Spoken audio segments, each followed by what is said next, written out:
पिंपरी चिंचवड पोलिसांकडून हगवणे पिता पुत्रांकडील दोनही बंदुका जप्त, हुंड्यात दिलेली चांदीची भांडी आणि आलिशान कारचाही घेतला ताबा। हगवणे कुटुंबियांच्या पाठीशी सुपेकरांची ताकद, अंजली दमानियांचा जालिंदर सुपेकरांबाबत खरतर धक्कादायक दावा, तर दमानियांचे आरोप सुपेकरांनी फेटाळले। गुन्हा दाखल असताना निलेश चव्हाणला शस्त्र परवाना कसा दिला? तत्कालीन अतिरिक्त आयुक्त जालिंदर सुपेकरांवर दबाव होता का? जालिंदर सुपेकरांवर कारवाई होणार का? अनेक प्रश्न उपस्थित। कसपटे कुटुंबियांना धमकावल्याचं प्रकरण, निलेश चव्हाण सरेंडर होणार, तर निलेश चव्हाणचा भाऊ आणि वडिलांची पोलिसांकडून चौकशी सुरू। वैष्णवी आत्महत्या प्रकरणी संबंधित संशयित आरोपी निलेश चव्हाणचा नवा व्हिडिओ समोर, कमरेवर बंदूक ठेवत नाचतानाचा व्हिडिओ व्हायरल।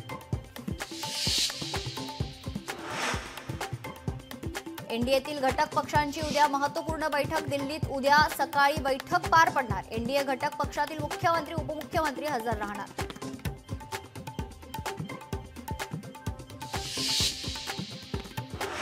विकसित भारत हे प्रत्येक भारतीयाचं ध्येय, जेव्हा प्रत्येक राज्य विकसित होईल तेव्हाच देशाचा विकास होईल, नीती आयोगाच्या बैठकीत पंतप्रधानांचं वक्तव्य।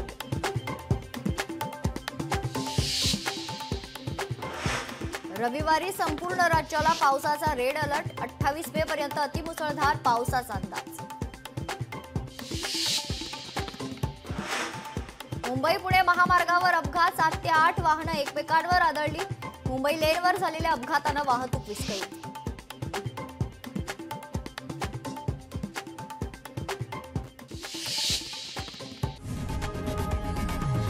लोकशाही मराठी ऐका, पहा, जागरूक रहा।